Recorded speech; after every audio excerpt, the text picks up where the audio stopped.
afternoon, everyone, and welcome to the SFHA Scottish Parliament election hustings. I'm Sally Thomas, Chief Executive here at SFHA, and I'll be chairing the event. Elections are always interesting and always important, and this one particularly so, with COVID still very much with us, the impact of Brexit emerging, and the Constitution very much centre stage. The stakes couldn't be higher as we choose our next Parliament. This is a great opportunity to find out more and question the on housing and related issues. Housing associations are central to Scotland being the great country that it is, and to its future economically, socially and environmentally, because not only do housing associations provide great homes in great places, but they do so much more, supporting individuals and communities financially and socially, reducing poverty and inequality, improving life chances, and reducing our carbon footprint. So we're delighted to have with us today candidates from the 5 main parties to explore their views. We've got Patrick Harvey from the Scottish Greens, we've got Paul Mcgarry from Scottish Liberal Democrats, Pauline Mcneil from the Labour Party, Graham Simpson from Scottish Conservative and Unionist Party, and Kevin Stewart from the SNP. I'll be asking each of the candidates to give a 5-minute opening statement in alphabetical order, and we'll then take questions from the virtual audience, and we'll close with each candidate giving a 2-minute summary. Audience, your mics will be muted, but you can ask questions in the Q&A function. Don't use the chat function for questions because they'll just get lost, but do use the chat function for any comments, observations, views you want to express.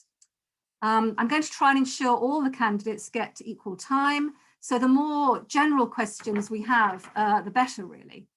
And candidates, I'll be making sure we keep to time. So please don't take it personally if I cut you off or intervene or stop you short, either in the statements or in the answers to the questions. I really do want to try and make sure we get through as many questions as possible and give everyone equal time, both to ask the questions and to answer them. So, having said that, we'll get straight into it and get started. So I'd like to ask Patrick Harvey for the Scottish Greens to kick us off with his 5-minute maximum statement. Patrick, over to you. Thank you very much indeed, Sally, and thanks for the invitation to take part in today's discussion. Housing is one of the central pillars of the investment-led recovery that the Scottish Greens are proposing. And we recognise that housing is not just like any other sector of our economy. It's a human right. Housing, not just enough housing, but decent, good quality, affordable housing is a human right. And for that reason, we fundamentally reject the idea that it should be seen as just a part of a market-led economy. In many other European countries, housing is provided according to social need, not driven primarily by the vested interests of either landowners or big mass property developers. I think Scotland and the UK are unusual in European countries in this regard. We allow the housing that's provided in our society to be dictated by those market interests rather than by social need. And although the SFHA, of course, is focused on social housing providers, we need to see it in context of the whole housing market. Our manifesto, which I'm just back home from the launch of our manifesto today, we set out proposals to transform and strengthen the rights of tenants in the private rented sector and to ensure high standards there, to ensure retrofit approaches the owner-occupied sector as well. But of course, the role of social housing providers is really important. One of the slightly, well, not quite uncomfortable aspects, but one of the aspects that I never find fully satisfying about party political debates like this on housing at election time is that they can become a bit of a bidding war. We're all going to offer you our targets. Of course we are. And I'll get mine out of the way now. We're talking about a target of 70,000 homes, at least 70% of which should be for social rent by 2026, and a longer term target of another 50,000 homes by 2032, again, 70% of which as minimum for social rent. But I think we can achieve that, and I think we must and do more by investing really substantially in energy efficiency to make sure that we have housing that meets the needs of tomorrow, not just the needs of today, to getting huge swathes of our housing off the gas grid and give them either district heating or other renewable sources of energy, and affordable energy as well. But really, we have to get beyond just this idea of a bidding war. We need an investment-led recovery from COVID, because as Sally was saying at the start, this is an election like no other. We face, yes, recovery from COVID, this appalling, traumatic year that we've all lived through, but we face chronic problems that were with us even before then: the poverty and inequality in our society, and the climate and nature emergencies. The Greens are convinced that these are not competing priorities. Our only credible recovery for our economy from COVID is an investment-led recovery, which puts housing alongside renewable energy, public transport, and nature recovery, puts housing as one of the central pillars of that investment-led recovery. It will generate high-quality jobs for the future. Jobs which are based in local communities, with much more opportunity for small independent contractors rather than just big volume house builders. But it's also that investment that will reduce our emissions and reduce poverty and inequality. So these are not competing priorities, they are the same priority. It's about building the Scotland that we want to live in. I'm going to leave it there. I don't know if I'm quite up to 5 minutes, but I get the feeling that I'm close. So I look forward to your questions, and thank you once again for the invitation to take part. Thank you very, very much. That was well timed. So we're about 30 seconds to a minute inside the time, which is fantastic. So I hope everyone else follows your lead. It'll make my life a lot easier. not that's the purpose, but it does. I'm going to hand over now to Paul Mcgarry from the Scottish Liberal Democrats. Paul, if you'd like to talk to us for up to 5 minutes, this is your chance. Thank you. My name is Paul Mcgarry. I'm the housing spokesperson for the Scottish Liberal Democrats, and I'm very delighted that you've invited me to speak here. In fact, as I've been preparing for this, I've noticed your campaign, Housing Changes Lives. And that's particularly why I'm delighted to speak here. Housing associations played a massive part in my early life. And indeed, as a teenager, it was a housing association that provided me the support I needed when I was homeless. They provided the platform I needed to fulfill my potential. And I could say with absolute certainty that without that support, I would not be a candidate in this election.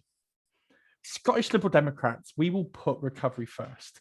At the heart of that is ensuring that everyone has a warm home to call their own. It is, as Patrick quite rightly said, it's a basic human right. People aren't in the same boat during this crisis. While some spend lockdowns in comfortable homes with private gardens, others have been in cramped temporary accommodation with no access to outside space. For children and no shielding, that's been really tough, and it will have a lasting impact on them. The inequality was glaring. Lack of broadband speeds for people working or studying at home, lack of space, converted dining rooms, families confined to 1 hour outside of their home, families spending their entire day in a single room. Housing has to be fundamental. If we can address housing, it has further implications for health, for education, for employment, for jobs. Housing is, for me, at the very, very center of this. And this is why our manifesto has put such a huge emphasis on housing. And we have dozens of commitments in the housing sector that we'll be announcing next week. An issue close to my heart is, of course, as I mentioned, homelessness in Scotland. And across the UK, it has long been a national scandal. The work that's been done at the outset of this crisis was striking. I've been asking for this for a long time, this type of intervention, and we need to work quickly to ensure that we can continue the support. Scottish Liberal Democrats will end homelessness, rough sleeping, through new prevention legislation and by taking forward the Housing First and rapid rehousing principles.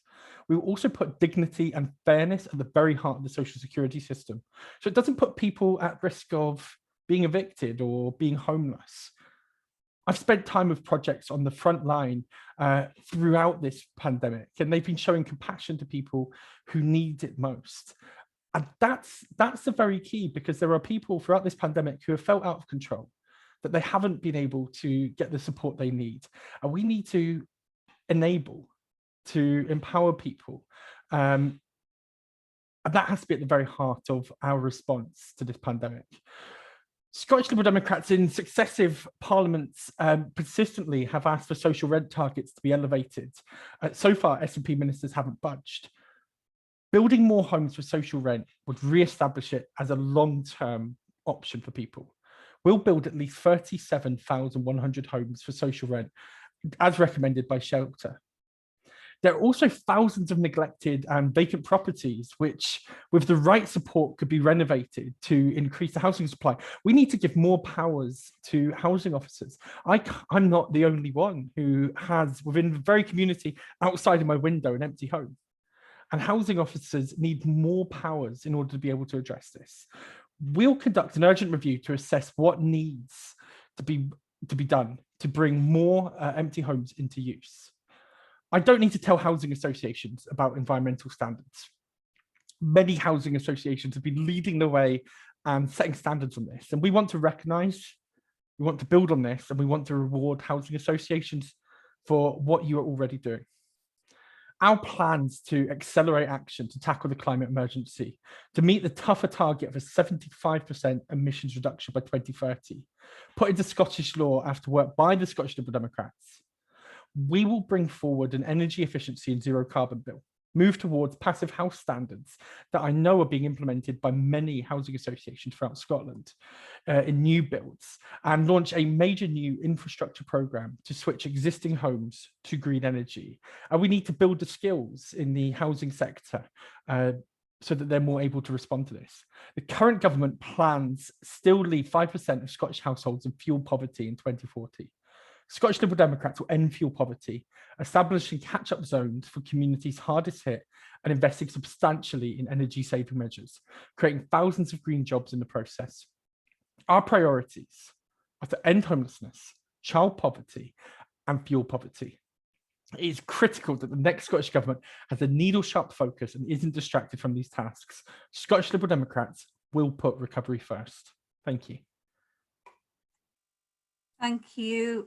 Thank you very much, Paul. I was just about to stop you there, but you managed to get in just under the wire. Thank you very much for that. We're going to go to Pauline Mcneil now from Scottish Labour, and to hear your statement, Pauline. So over to you. Thank you very much. Under Scottish Labour, housing will be a national priority. We need to give everyone the opportunity to have a warm, well-built, affordable home for life. So you can see that there's a lot of common ground between the parties. But it requires a massive increase in social housing. Social housing is not just significantly more affordable in the private rented sector in general, but housing associations, as I don't need to tell this audience, provide many benefits to their tenants beyond affordable rents and maintenance. There are nearly 150,000 people on the social housing waiting list, 70,000 of whom are children. In the past 5 years, that figure has not reduced, so we need to speed up the supply of social homes to start to make serious inroads into this problem. Home ownership is becoming increasingly an unrealistic prospect for young people, and we cannot leave a generation to struggle to pay often exorbitant rents in the private rented sector. It is an issue for Scottish Labour in this election how property rights for young people have steadily been rights where they've not been able to obtain. To reflect the importance and the necessity of the increase in social housing, we need to build and will create a national housing agency to help coordinate the sector. Without the radical action we are proposing, the Scottish Government, any Scottish Government, will fail an entire generation. So by tackling the housing crisis, we will provide the building industry with the confidence to create jobs and apprenticeships across Scotland. So every home built in Scotland represents 4.1 jobs. The Scottish Labour have estimated that building 120,000 social homes over a decade would sustain around 500,000 jobs. And I think Patrick Harvey is quite right to say that we sometimes get into a bidding war, but we do need to have some targets to work towards. And Scottish Labour would work towards a cross-party consensus that we need an aspiration into parliaments for more like 200,000 homes, but to set the conditions in order to achieve what we want to get to. Good affordable housing helps tackle poverty, underpins health and well-being and feelings of self-worth. Having a decent, affordable home provides security and stability, providing the platform for a successful life. The price of land lies at the centre of the housing crisis, and we will reform the law to acquire land at existing use value and use development gain to finance essential infrastructure. And we will also remove the duty on public bodies to maximise the receipts from land sales to enable a possibility of transfer of land for social housing. Our National Housing Agency would be centrally responsible for the acquisition of land and housing in dealing with derelict land and vacant land. It would also be responsible for energy efficiency rollout. It would also act as a prime mover in delivering well-designed mixed tenure neighbourhoods and communities. We've heard not enough in this last Parliament about the reform of the private rented sector, and it has been marked out by a lack of consumer power, particularly for tenants at the bottom end of the market, with varying property standards and affordability issues. The number of children living in the private rented sector, living in severe poverty, has more than doubled in a decade. And the Joseph Rowntree Foundation found that almost a half of renters who've experienced a drop in income since last March are worried about their ability to pay rent. So my Fair Rents bill that didn't make it to the end of this Parliament sought to even up that relationship between tenants and landlords. The Scottish Labour will take forward some reform, such as fair rents, that I tried to take through the last Parliament. We led in reform in the last Parliament, and Labour will attempt to lead again to find out where the consensus lies. And I do now think there's a consensus of reform in the private rented sector to get high rents down.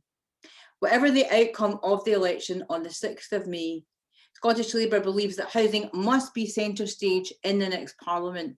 The pandemic has highlighted the importance of having a good quality home, that communal and outdoor spaces are more important than ever before. Space to study and work at home and better digital connections are more important than ever before. The well-being of hundreds of thousands of Scots will depend on this. Thank you very much. Pauline, that's great. And again, spot on time. So thank you very, very much for that. Much appreciated. I'm going to go to Graham now, Scottish Conservative Unionist Party. Graham, I'm going to hand over to you for your 5 minutes. Well, thanks very much, Sally, and thank you to the other speakers who have spoken so far. I'm not my party's housing spokesman, but as you know, Sally, I was for a good number of years, and it was a role that I thoroughly enjoyed. So I'm happy to wind the clock back a bit and take part today. Of course, there are never any votes in hustings of this nature, so I found myself wondering what I'm doing taking part in any of them, actually, because none of you watching will be swayed by any of us. You'll all have made your minds up how you're going to vote, probably. So it's not about that. If you really want to find out what the parties think, then you'll read our manifestos, mostly next week, and you'll find, as Pauline Mcneil has said, that there's a lot of common ground in housing. So this is about demonstrating to you, the sector, that you can trust me and my party when it comes to fighting your corner. And certainly when I was housing spokesman, I did that. Most recently, when there was the emergency coronavirus legislation going through Parliament, and I argued that you needed longer to be able to file accounts. And I've spoken up for you behind closed doors too. Your sector has been absolutely vital to people's well-being during the pandemic, and as we grow out of it, you'll be even more vital. Now, my current brief is transport and infrastructure, and I see housing as very much part of our infrastructure. And I want to now, if I can, concentrate a bit on your own manifesto.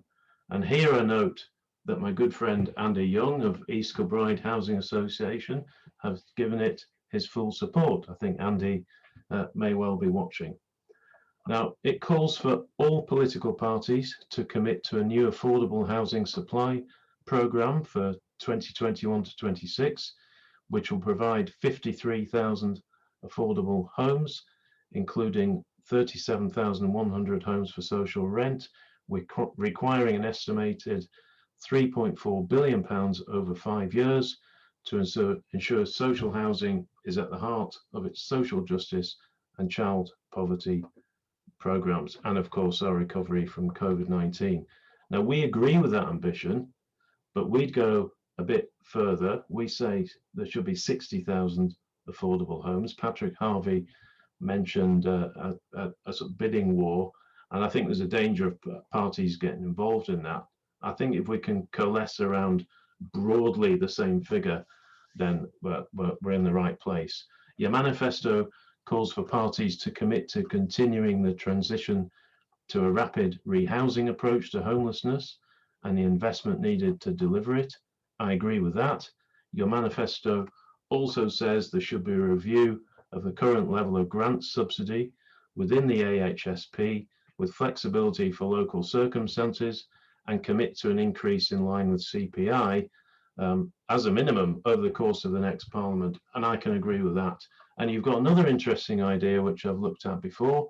You call for reform of the Land Compensation Act to facilitate land value capture and the creation of a new body to acquire land and offer plots with planning permission to open up sites that would not otherwise be viable for affordable housing. Now, I've got a great deal of sympathy with that. I introduced an amendment to the planning bill on this, though I later dropped it because in my view it needed greater thought and actually separate legislation. It's a complex area of law which the Scottish Land Commission has done some important work on. And you call for a large-scale multi-year refurbishment programme to build buildings, bring buildings up to the standards required to meet Scottish Government targets and to future-proof the supply chain. And we do need to invest in existing properties, and we need to help people to improve their own homes if we're to tackle climate change and fuel poverty. I chaired the working group on tenement maintenance, and luckily we've seen the Scottish Government commit to our recommendations, and you won't be surprised to hear the Scottish Conservatives will also do that in our manifesto. The housing associations do great work. I've felt for a long time, and I've said it to the SFHA, that you should be able, in my view, to expand your offer and be able to compete more with the private sector. Home ownership's not for everyone, but nor does everyone who wants to rent qualify for one of your homes. Mid-market rental homes can help, but I'd like to see things go further so you can expand your offer. So I'll leave it at that, and I look forward to the questions. That's great, Graham. Thank you very much for that, and inside time as well. So very grateful for your attempts to do that. Much appreciated. And finally, we're going to go to Kevin Stewart from the SNP and hear from Kevin for his allotted 5 minutes, and then we'll take a number of questions which are building up rapidly on the Q&A function. Thank you very much, Sally, and thanks to everyone for attending today. But more than that, thank you for all the work that you have done over the past 5 years while I've been Housing Minister, and in particular, thank you for your efforts during the course of the pandemic period. The input from the Scottish Federation of Housing Associations has been absolutely vital in terms of some of the decision making that we have made. And I'm very grateful to all of you who have played a part in the resilience groups, because that has made sure that we get things absolutely right for the tenants that you all represent. Housing has been a key priority for the SNP since we took power in 2007. We have delivered over that time 98,666 affordable homes, 68,389 of those for social rent, with 15,179 of those being council homes. We could not have done that without you folks. You have been at the very heart of that delivery programme. And I hope that the combined efforts of us all will continue to deliver in the future. But also in this past 5 years, we've done a number of other things together. We put together the Homelessness and Rough Sleeping Action Group. SFHA have played a part in helping us formulate policy to eradicate rough sleeping, to improve temporary accommodation, and to end homelessness here in Scotland. That has led to the Housing First Pathfinder programme, which is working extremely well across Scotland with 90% tenancy sustainment rates, which I don't think anyone would have quite believed at the very start of that programme. We have moved to rapid rehousing in many, many areas of the country now, and housing associations have been absolutely essential in getting this absolutely right for people. And of course, we have just seen the situation where the prevention group has reported back with recommendations, which the government has accepted them all in principle.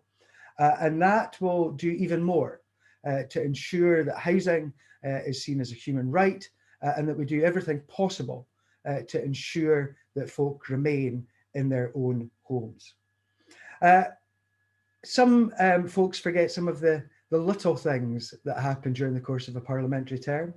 We passed the Housing Amendment Bill, which secured the independence of housing associations across Scotland, which is a piece of legislation which sometimes folk forget about.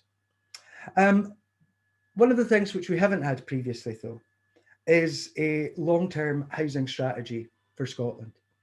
And on March the 15th, I was very proud that the government published Housing to 2040.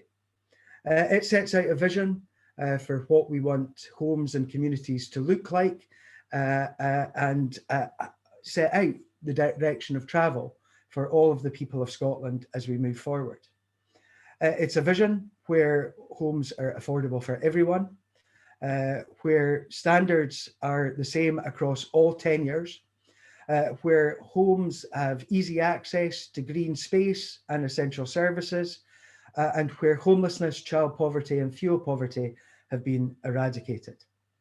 Now, that is an ambition, but it's an ambition that we can meet if we all work together.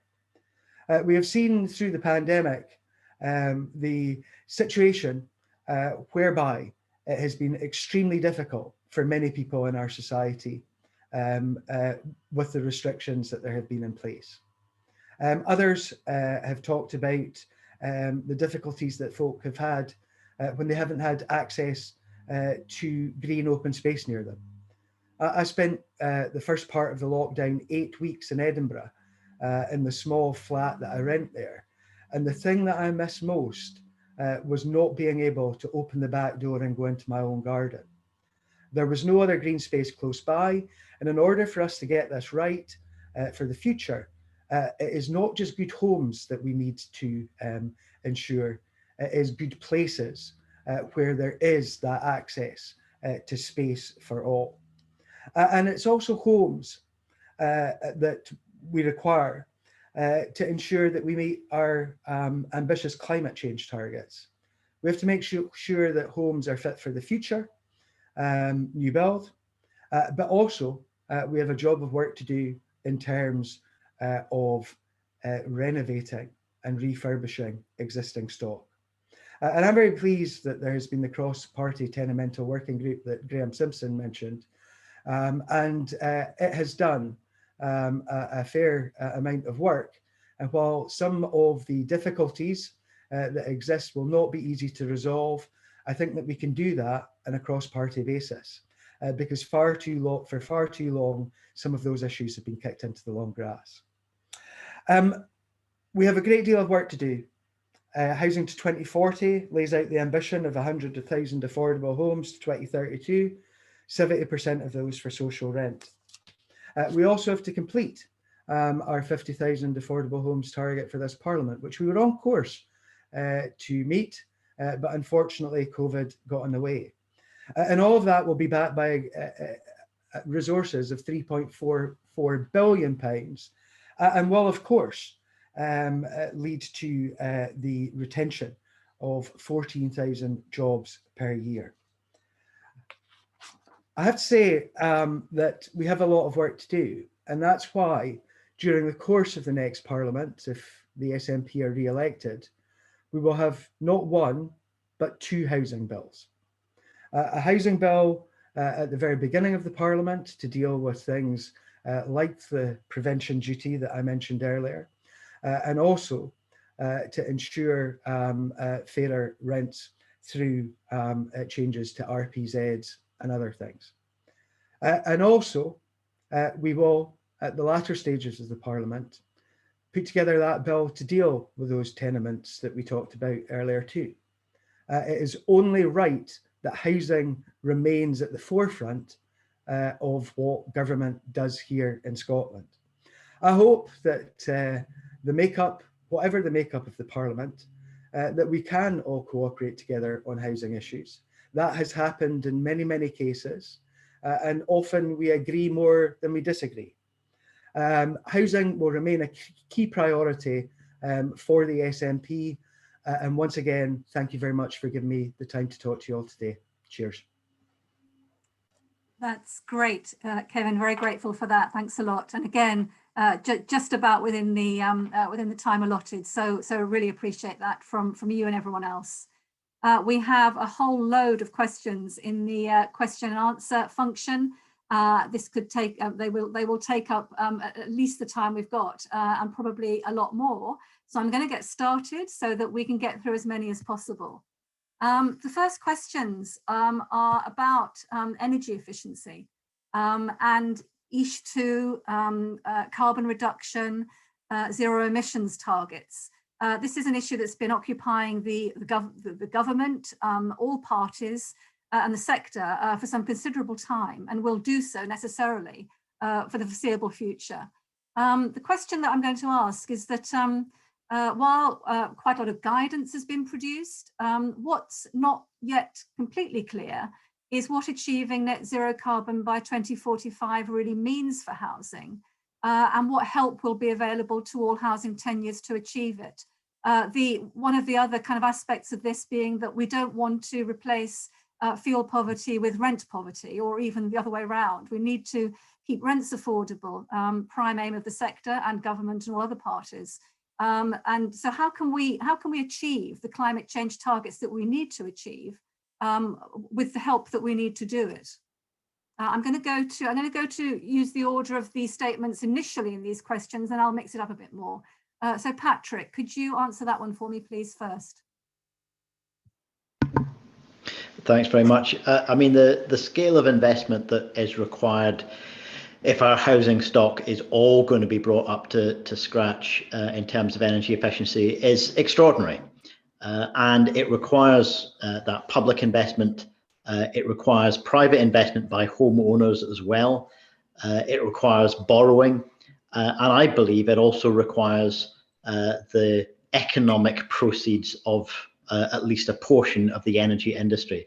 That's why it's been frustrating that there's been promises of a national energy company for so long and not enough progress on that.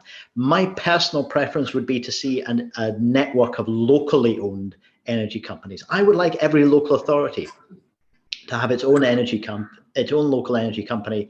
It might be owned wholly by the council. It might be owned partly with housing associations or with the private sector. Let's let the specific model be developed in local circumstances.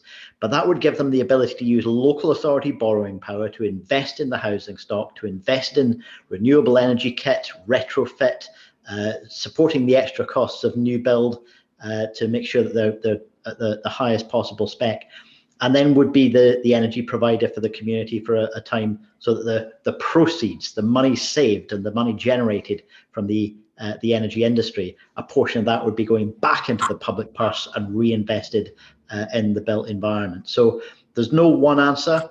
The scale of the challenge is immense, and that's why I think not only public spending and homeowners investment, but a role for a greater role for public ownership in energy itself is going to be necessary. Okay, that's helpful to get us started. Paul, is there anything you'd like to add to that?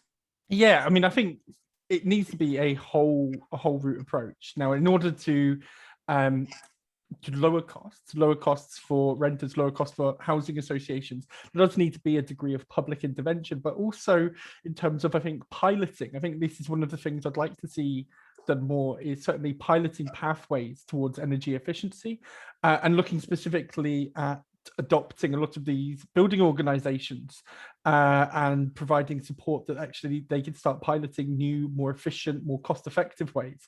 Because for a lot of housing building companies at the moment, the technology is very early, the skills are very early. And I think we've seen with, particularly in the Highlands and particularly in the south of Scotland, that there have been housing associations who've been partnering with building organisations in order to develop that skill and develop that lack of skill. But I think that's one of the things where I think the Scottish Government can step in and support. And I think, you know, part of that is just making it a national priority for, you know, improving environmental standards across homes in Scotland, because the more that we make it available, the lower the costs will be and the lower the impact on housing associations and specifically the renters. Okay, thank you for that. I'm going to go to Pauline to see if there's anything you'd like to add to what you've heard. So, you know, we're thinking particularly about, you know, we all know what the task is and we all know we've got to do it because climate change is such a, well, it's one of the main issues of our time. We've got to address it. But how do we do it without, you know, without bankrupting, you know, ourselves or indeed and particularly tenants? So, I mean, I think it's $1 million question. So it's easy to see how if there's new build with proper, you know, high quality insulation and new renewable systems, that's the easy part. The hard part is, since the question was about all tenures, how are we going to do this? So when we launch our manifesto next week, we will say something about how there needs to be other grant provisions in order to encourage homeowners, for example. Many homeowners can manage to pay their mortgages, and many of them, you know, don't have, you know, huge excess savings that they can just fork out for a new system. I mean, this is a reality on the ground. We're going to have to talk about this. And lastly, Sally, I'd say that lots of people in Glasgow who thought they were doing the right thing by putting solar panels on their roofs and getting the advantage of renewable energy have got their fingers burned by the Green Deal. So it's why Labour thinks that a national homes agency would be critical, because not only would it, slightly going off the point, address the question of how we coordinate all the skills to build new homes, but we do need something more central, I think, to try and coordinate how we're going to get to the difficult part of the retrofitting all tenures of homes for energy efficiency and reduction in energy use. Yeah, I mean, that's certainly at the forefront of the housing association sector's mind is new build and particularly the existing stock. Graham, any thoughts that you've got on this? Yeah, I mean, I think it's a really good question when you consider what we've just been through and still going through. People stuck in their homes for a long time and working from home, and I think that's going to continue. So those homes need to be up to scratch. I suppose the original question is, how's this all going to look? And I think how it'll look is existing homes. Pauline's right. You can tackle new homes. That's quite easy. But existing homes are going to have to change. We're going to have to improve insulation. People are going to need new heating systems. We are going to need to tackle the issue that Patrick Harvey raised about local heating. Well, he wants local energy companies. I would be saying we need local heating systems, district heating. We've just passed a bill in the Parliament on heat networks. Now that is very difficult to do and very costly. But I think we have to grasp that nettle, and whoever is in government really needs to up their game on this. And frankly, if Kevin is the housing minister, he should be working with the UK government, because you know, I think there is we really have an opportunity here to invest in that housing infrastructure to improve people's quality of lives. The final thing I would mention is EPCs. Most people know that EPCs are not fit for purpose. So I think that there needs to be a review of them, because if we're going to measure energy performance of properties, it needs to be done properly. It needs to actually be accurate. And at the moment, it's too hit and miss. Thanks, thanks for that, Graham. A couple more issues introduced in there, which are all absolutely relevant and remain, you know, very big challenges for all of us. Kevin, what would you like to add to what you've heard? Well, I think there are a number of things there. First of all, the key thing in all of this is that in order to get this right, what we don't want to see is carbon reduction measures leading to greater fuel poverty. So we have to be extremely careful in how we progress with all of this and ensure that mitigation is in place to protect the most vulnerable. And I think, you know, and looking at some of the questions in the Q&A, there is that question around about cost. And I think it was David Lappin that talked about increasing rental cost and maybe reducing heat cost. What we should start doing is looking at whole housing cost, which I've said to SFHA on a number of occasions before. And we have started work which was paused during the pandemic around about looking at that in more depth. There are other things which come into play there, which I agree with. Patrick talked about investment from all quarters. Government has committed £1.6 billion to deal with these changes, but you know, we require a huge amount more investment, and that includes from the private sector and from private householders. And what we're about to embark on here is the greatest interventions probably in people's homes that there have ever been. So we have to educate folk about the reasoning for it, let them understand that carrying out this work actually will create savings for them too. And we all need to cooperate together to bring everyone with us to get this right, because we have to reduce the carbon emission scenario. Other things which I agree with that have been mentioned. Graham mentioned EPCs. I think that many folk, as he says, don't think that they're fit for purpose. However, we've yet to come up with a decent alternative that is actually better. Now, we're working on that at this moment in time as well, and hopefully we can reach a better situation, a more understandable situation for people as well, in order to get that right as we move forward. Finally, in terms of heat provision, I'm very lucky in the fact that Aberdeen Heat and Power exists in this city and benefits a huge amount of my constituents. An investment, local investment that has paid off. And what we need to do is to make sure that the best practice that has actually happened here, we export elsewhere. We have seen situations in other places where there has been failures. And then of course, folk give up the ghost. That should not be the case. We should look at the best practice, export it elsewhere, and do our level best to provide heating as cheaply as possible from renewable sources to householders. That can make a huge difference in terms of not only eradicating fuel poverty, but also poverty overall. Thank you. That's some really helpful and full answers, and taken together some a very full, comprehensive approach and answer to the questions in hand. Not that we've solved the problems or solved the issue, but helpful to hear all of that.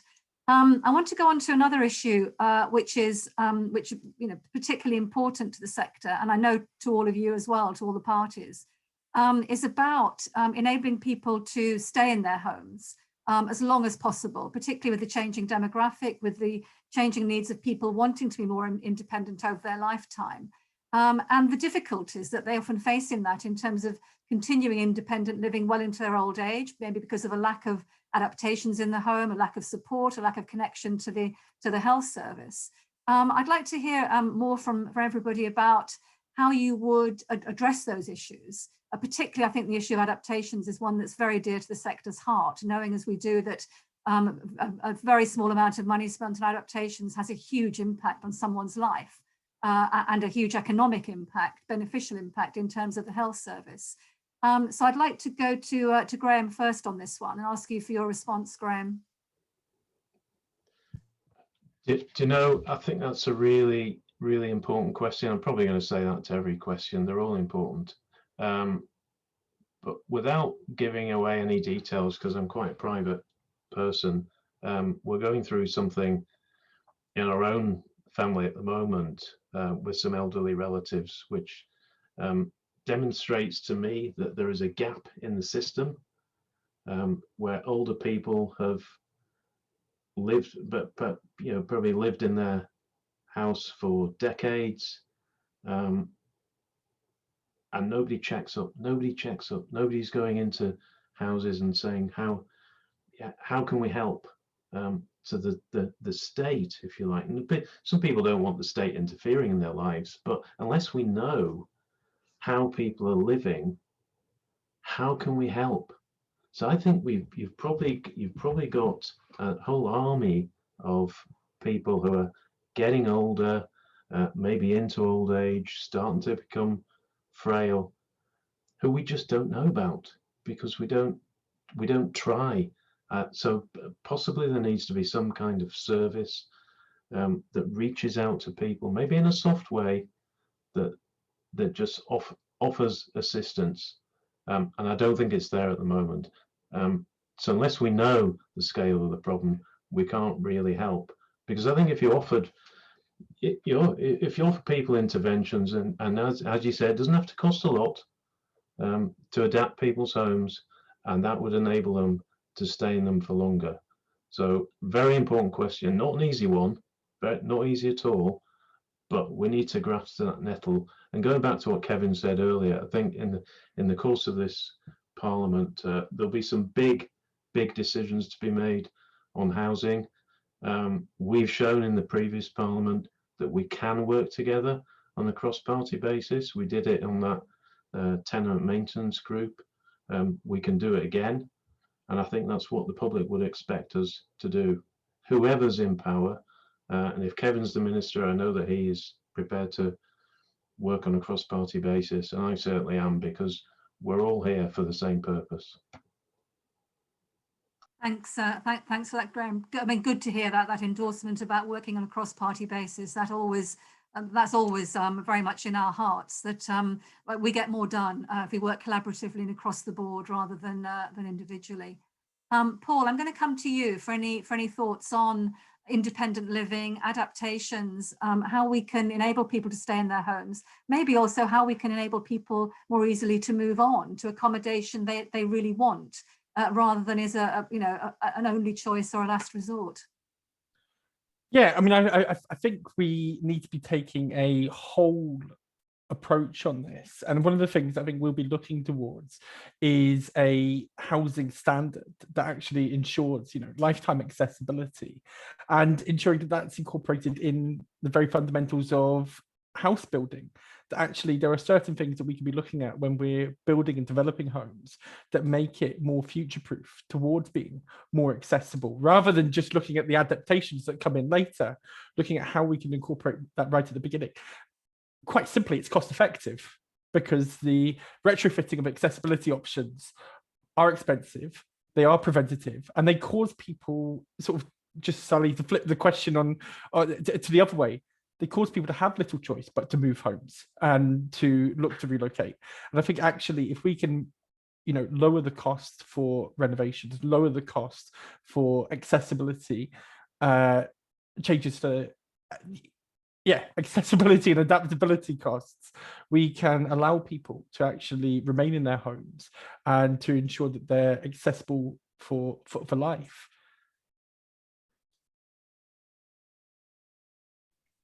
Thanks. Yes, the concept of lifetime homes is one again that the sector is very familiar with and obviously interested in as part of the solution.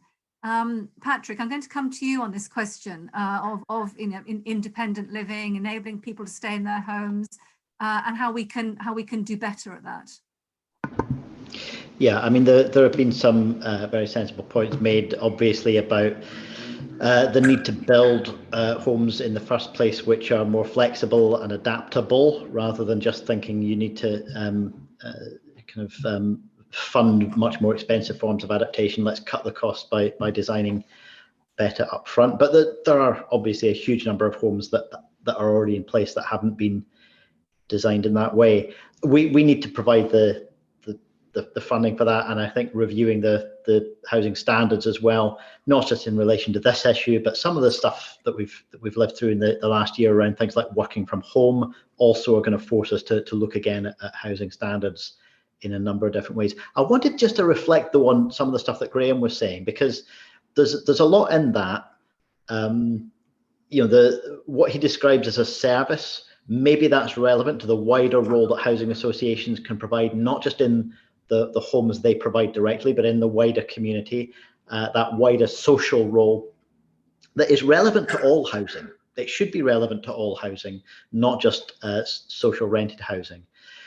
But I think we also need to be looking at what is it that creates a community that's less dependent on formal services like that.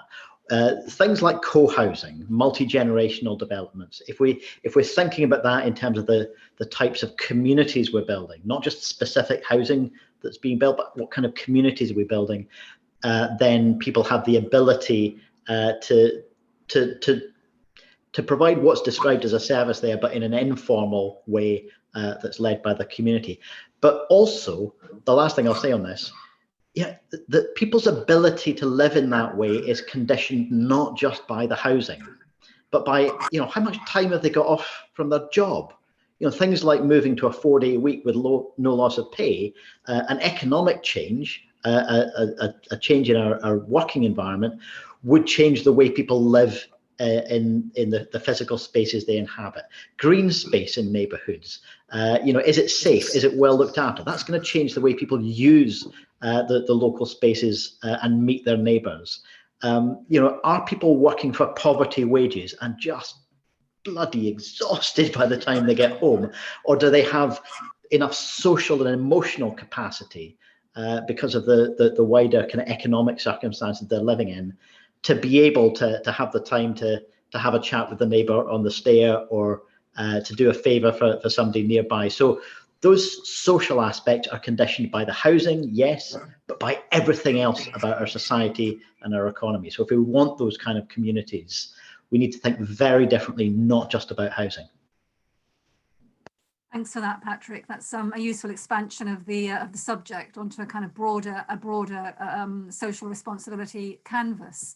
I'm going to come to Kevin to ask you what you think about independent living, lifetime homes, helping older people stay where they are in their communities and near their families, but equally maybe helping them to, as I say, to move on to forms of housing which maybe we don't yet have in the system, but which are adaptable and new for what our current generation of older people want, as opposed to our previous generations of older people. Thank you, Sally. I'm going to talk about the fabric aspect first and then the people aspect. Because here in Scotland, we've had housing for varying need for quite some time. And some 91% of the social housing that you folk are delivering meets that housing for varying needs standard. We know that that's a little bit dated, and that's why it is under review at this moment in time. But that housing for varying needs standard has served us pretty well in terms of adaptability of new build in the social sector. And when I talk about new build, I mean new build over the past 2 decades. But we need to go further than that, because at the end of the day, these standards are not the case in other sectors. And I said earlier about the multi-tenure approach that we need to take. We need to raise standards in the owner-occupied sector too on this front. And that's why, as well as reviewing housing for varying need, which I think some of your members are involved in, we also need to take a much closer look at building standards. Let me move on to the people aspect, because, you know, I hear all of the time from various quarters that there needs to be more housing for older people. And yet, when you talk to older people themselves, they want to stay in their own homes and they want those homes to be adaptable. I think you may have been at one of the early Housing to 2040 events, Sally, in the late George McGuinness, who was one of the steadfast members of the regional tenants organisations, had been told by an academic that there wasn't enough housing for older people in Scotland. And George asked the guy if he wanted to see him carted off to a sheltered housing block, which he didn't want. And the guy didn't have an answer. And the reality is that most folks do want to stay in their own homes. So what we need to be able to do is to create that adaptation that's required. We need to get rid of the bureaucracy around about some of this. You know, I know that there are folks on this call from Aberdeen. At one point, you know, there was a situation where it was almost impossible to get an OT, an occupational therapist, to some folk to check out what adaptations were required. And yet other folk had 3 OTs at them, one from the council, one from the NHS, and one from Bon Accord Care. That bureaucracy has more or less gone here now, but that was the stupidity that was taking place at points. We need health and social care partnerships to recognise that adaptations should be key for them. It can save them a lot of money if they get this right, and it also can save in the human cost if they get it wrong. And, you know, I have to say that while many are beginning to see sense in all of this and get that right, others are not.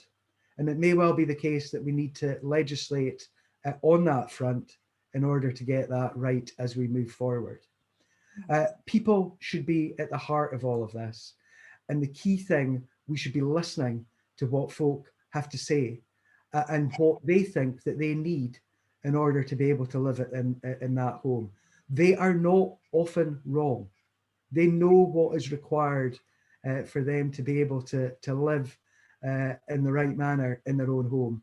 So we need to start listening and deal accordingly. Thanks for that. That's very helpful in terms of, yes, that the voice of lived experience and the, you know, the people who know best, which is the people who live in our homes and know very clearly what they want. Pauline, I'm going to go to you finally to find out your thoughts on this. Yeah. So firstly, I mean, I concur with Patrick Harvey in terms of green space and building communities. We wouldn't disagree with one another. The key question is, how do you actually do that? How do you build a community, and how do you have, I suppose perhaps we all need to think bigger, and I guess that's why we've gone with quite big numbers. And to take all the points we made on the chat, you know, there's lots of barriers, but we need to think much bigger than we've been thinking in the last 5 years. So I sit in the British Irish Assembly and so have a lot of contact with other politicians in the UK and Ireland. So Ireland have the same problems as us, and they're building some homes, they call them 1.5 bedroom homes. I mean, people who know Glasgow and the old tenements would have a recess where you could put a bit, it's a wee bit like that. But I mean, that strikes me as one of the things worth looking at. The idea being you can have someone stay overnight. You don't have to build a second bedroom, but you build an additional space. That issue, I think, that Patrick raised earlier about space and standards is something we do have to address with builders going forward, because it needs to be a right enshrined in law, I think, to ensure that the default position is independent living, not just for older people, but people with disabilities. They have to have the right to remain in their own home. So it is up to politicians and the government of the day to work out what needs to be wrapped around. So adaptations, obviously, as others have talked about. And I think Graham talked about services. Now, there's a private development in the Gorbals I visited recently, which is a project given to Willie Hockey, who's not a house builder, by the way, he's businesses and other things. I'm very impressed by the design. I don't know if you've seen this, Kevin, the design where all the shopping services are done collectively and there's some concierge, and it's a lovely small community, but it is really kind of designed for older people. So there's lots of ideas out there. We're going to have to capture these, I think, to see what fits best in what parts of the country, but there's lots more we can do other than simply focus on a service which we might never fix, which is the adaptations service. There's lots of other things we should be thinking about too, to make sure that people live independently. Okay, thanks. Thanks for that, Pauline. Helpfully talking about, you know, adding in design and open space as well, which is helpful and useful. I want to take us in a different direction now. There's been a very well-intentioned policy of no evictions during the last year, and this has may well have prevented homelessness. But the sector's really worried about it continuing, particularly in terms of creating a disincentive to pay rent, and starting to challenge the norms of social and economic behaviour that underpins our society. That paying for our housing is something that we all have to do. It's leaving some housing associations worried about their income and leaving some individuals in a lot of increasing debt, which is not going to do them any good in their future financial history. I'd like to hear people's views about what you think should happen with this current temporary eviction ban, and any thoughts you've got about eviction bans in the future. So I'm going to come to Patrick first. Thanks very much. I'm going to have to keep it fairly quick. I was under the impression we were running till 4 and I've got another meeting waiting for me. But I'll give you a quick answer. We were very keen to have an eviction ban during the pandemic. The idea of people losing their home in the midst of a pandemic, and in particular during lockdown, you know, that simply wasn't conscionable. Whether somebody's landlord is a social landlord or a private landlord, the impact on people is, you know, that's not something that I think we can kind of just accept. Very clearly, a global pandemic is a different circumstance to what we hope we'll be able to get back to living in after that. I think there does need to be a serious debate about winter evictions. Particularly, you know, take a leaf from some of the other European countries that have winter eviction bans, and how to manage coming out of that, how to manage coming out of the period of winter where people can't be evicted in a way that makes sure that people are supported, but also that social housing providers are supported as well. You know, fundamentally, we need to have a situation where everybody is able to afford their housing, and you know that brings us back to questions about what does affordable housing really mean. I think we throw that phrase around far too loosely. We call housing affordable when it is not, in fact, affordable to people on low incomes. So yeah. We need a proper debate after the pandemic, I think, about what are the limits, what are the circumstances in which we do accept that people can be evicted. And I think there is a case for a winter eviction ban for the longer term. Okay, thanks, Patrick. Are you going to leave us now to go on to your other meeting? If that's the last question, I think I may have to slip away because I gave a commitment to be at something else. Okay, no, that's fine. It isn't the last question, but feel free to, you know, if you have to go, you have to go. So that's fine. Thanks very much. All right, thank you. I'm going to come to Kevin and ask you the same question about the eviction ban and how you see that progressing or developing. Well, first of all, I should say, Sally, that during the course of all of this, we have said to people that if they can afford to pay their rent, they should be paying their rent. and we have reiterated that message as a government. I know that you have done likewise in terms of sharing correspondence from myself to your tenants. But I recognise that there are a few fly-by-nights out there who are taking full advantage of the current situation, but they are a few. And we had to take action as a government in order to ensure the health and the safety of people during these very, very tough times. And, you know, we will continue with that ban at the more restrictive levels, COVID levels. But as you are well aware, Sally, because you've talked to me a lot about this, we continue to keep all of this under review. There is a balance to be struck here, but public health needs to come first in the current situation. Patrick mentioned there a winter eviction ban. And, you know, this is something that we have looked at previously.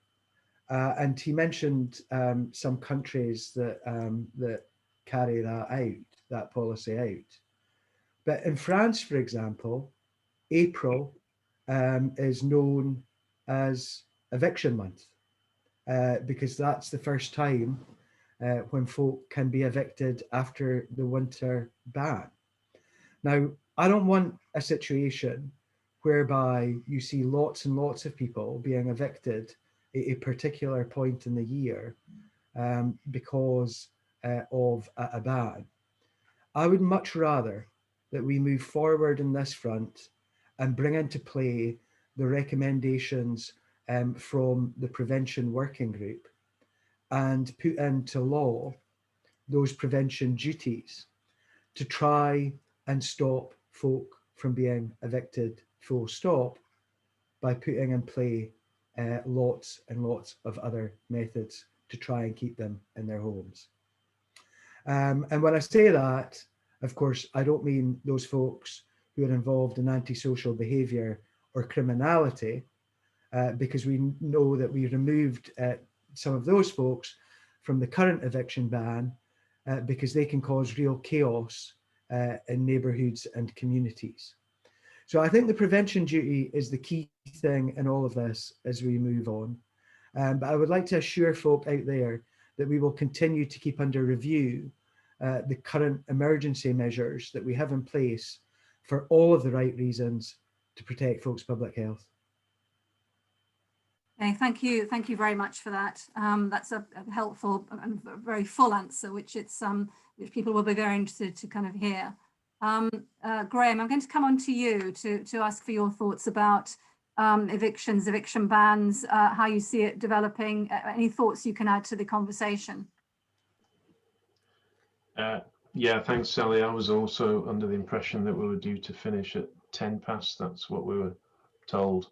However, I can give it a little bit longer. I won't add very much because others have said, probably Kevin has reflected my views very well. We had an emergency eviction ban when we're in an emergency. Now, I think we're getting out of that now, so I think that those provisions possibly have to come to an end at some point fairly soon. You know, once we're out of the pandemic, the reason for that emergency ban goes. But I think it was right at the time, but it cannot exist forever because clearly people, yeah, you have to accept you have to pay your rent. You know, somehow that rent has to be paid. And you just cannot, you cannot just expect to live rent-free forever, because if you do, then that's going to cause problems for your sector and, you know, and the rest of the rented sector, and that can't continue. But Kevin's absolutely right that the way to tackle this is through prevention. We want to prevent people getting to that point. I do disagree with Patrick for the reasons that Kevin has outlined, that a winter eviction ban, I think, would actually present dangers. You're actually could end up storing up trouble, you know, by having this sort of flood of evictions at some point of the year, and that would not be a good thing. So I'll leave it there in the interest of time. Thanks for that, Graham. Yes, in the interest of time, I'm aware that the clock is running away with us. I'm just going to, before I ask for closing statements, I'm just going to ask Pauline or Paul if there's anything that either of you would like to add to what you've just heard about evictions. Yeah, I do.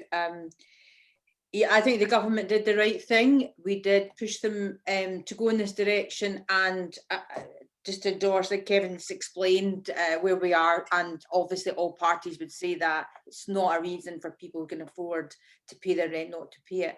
I just wanted to add one thing, which I think is crucially important.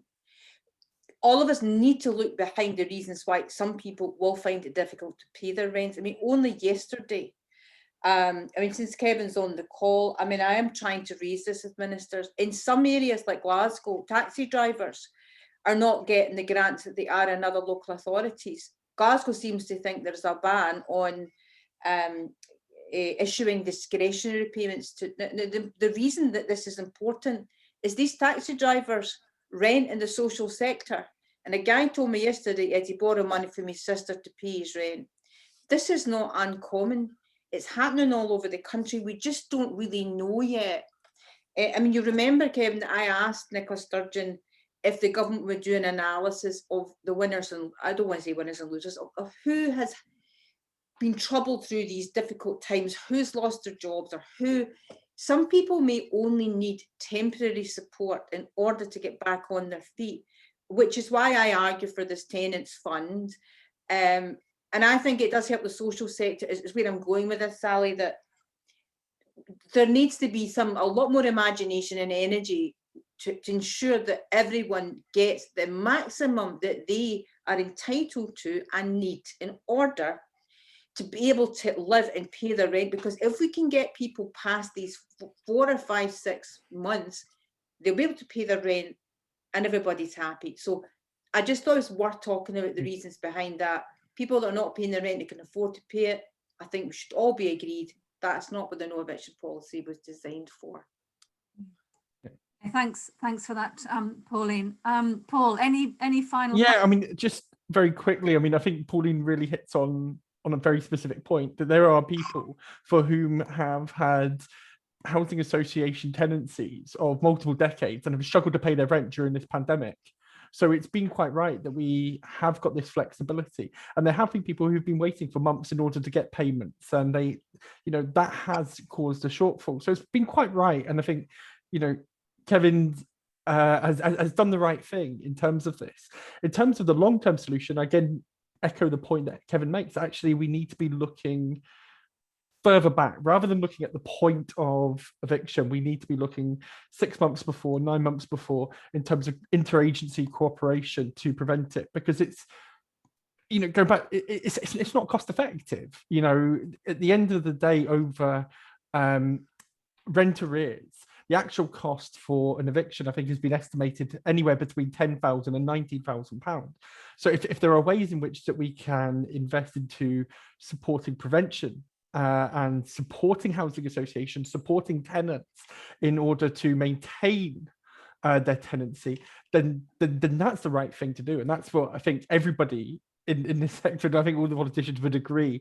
The last thing I'd touch on before I think Kevin wants to come back in on this is ending exhausted rights asylum seekers and evictions into homelessness for them. I mean, again, you know, that just doesn't make sense at this stage, and you know, the cost of supporting those who are exhausted rights doesn't make any sense. And I think that's certainly a place where intervention is desperately needed. Okay, thank you very much, Paul. And we are now running fast out of time, so I'm just going to ask. I'm going to go to Kevin first for a 1 or 2 minute closing statement before we finish. Kevin. Thank you very much, and thanks for the detailed questions that there have been. I would expect 9 less from SFHA members, and we've covered a lot of ground today, without a doubt. I think that one of the key things as we move forward is that long-term vision. That long-term vision that's laid out in Housing to 2040, which gives us a clear pathway around about how homes and communities should look in the future, and give folk opportunity, no matter where they live or what point of their life they are actually at. In order for us to get this right, government requires the cooperation and sometimes the critical friend that SFHA has provided over the piece. You have the same shared ambition as we do, and that is a vision where homes are affordable for everyone, where standards are the same across all tenures, and where homelessness, child poverty, and fuel poverty have been eradicated. Now, one of the key things that we need to do as we enter the next session of Parliament, and it's certainly what the SNP will do if we are re-elected, is to undertake a comprehensive audit of our current housing and homelessness legislation, to understand how best to realise the right to an adequate home. Our updated Ending Homelessness Together action plan, published in October, underpins the efforts across the housing sector and beyond to embed the change to end homelessness for good. Again, a key priority. And one of the most important things for me as we move forward is not only the cooperation that exists between government and the housing sector, it's also to ensure that the commitment is there to develop more joined up, person-centred responses for those folks with multiple and complex needs, whether that be across homelessness or health and substance use policy. We need to get things right for all. And you folk, always at the front line, at the coalface, are key in our efforts to getting these things right. And I think that one of the things which we have learned without doubt over the past 5 years is that we need to listen more in order to implement the right policies for all. Thank you very much, Sally. Thank you very much, Kevin. And in reverse order, I'd like to go to Graham next. Yeah, thanks, Sally. I'm going to keep this really brief because I think you'll have heard there is a lot of consensus across parties. And what I would say is that when we're dealing with all these issues that we've raised today in our next Parliament, we have to work together. And I think there's an opportunity to do that. We kind of showed a model in the last Parliament where we could do it. I would say also that we need to streamline the cross-party groups in the Parliament.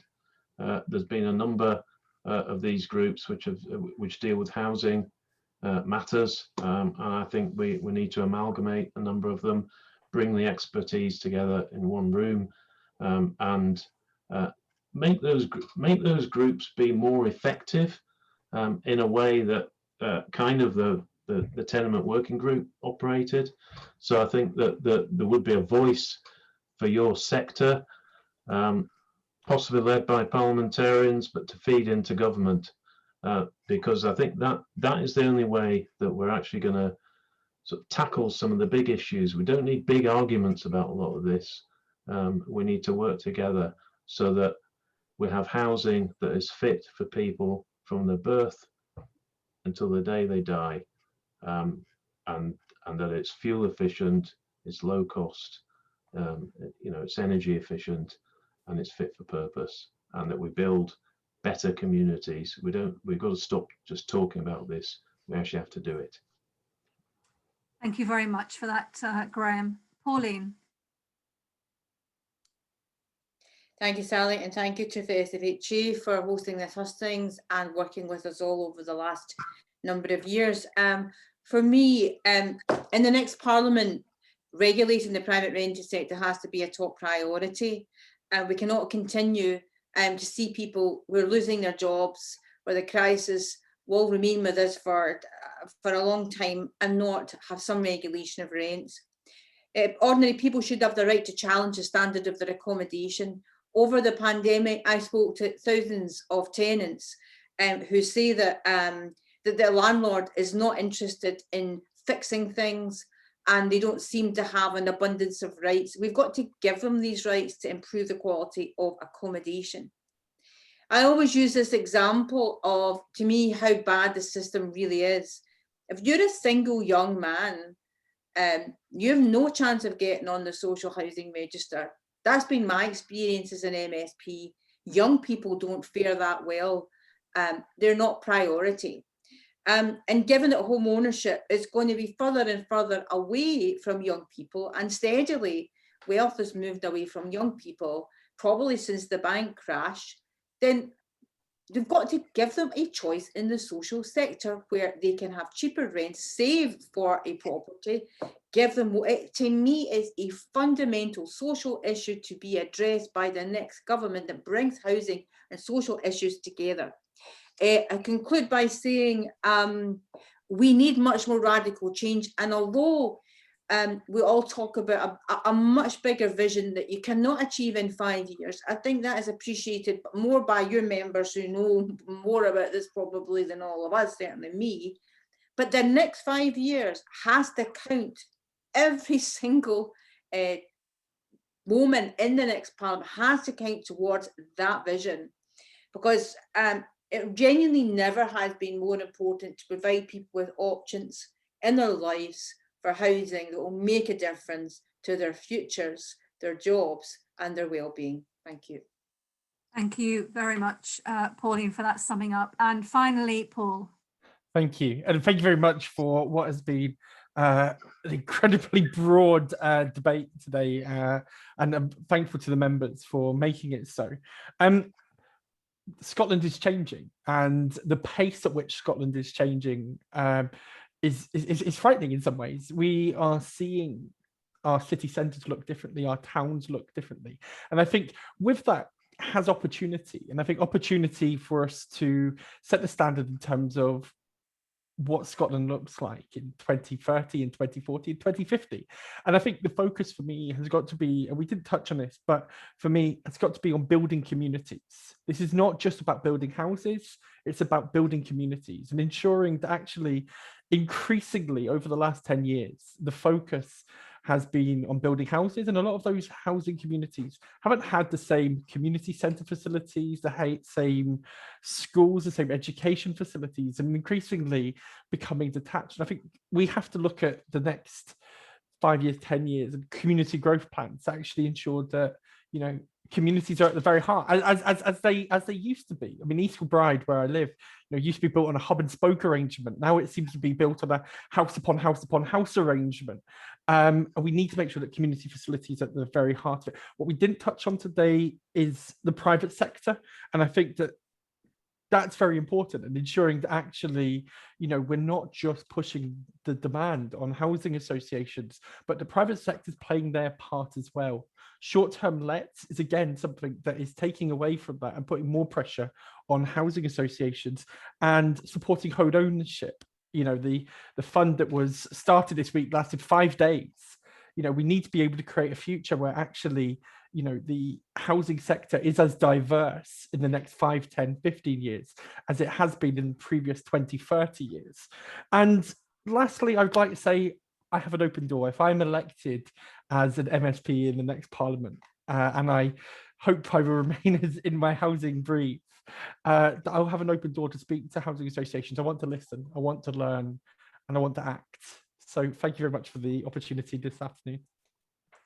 Thank you very much, Paul, and thank you everybody. Thank you, Kevin, thank you, Graham, thank you, Pauline, thank you, Paul again, thank you, Patrick, who's had to go. Thank you for your time, for your attention, and the very full and thoughtful answers you've given. Thank you to the audience for attending and for putting the questions. There'll be a recording available online of the whole session, and we'll share some snippets via social media over the next day or two. So thank you, everyone, and good luck in the coming weeks and in the election, everybody equally. Thank you very much.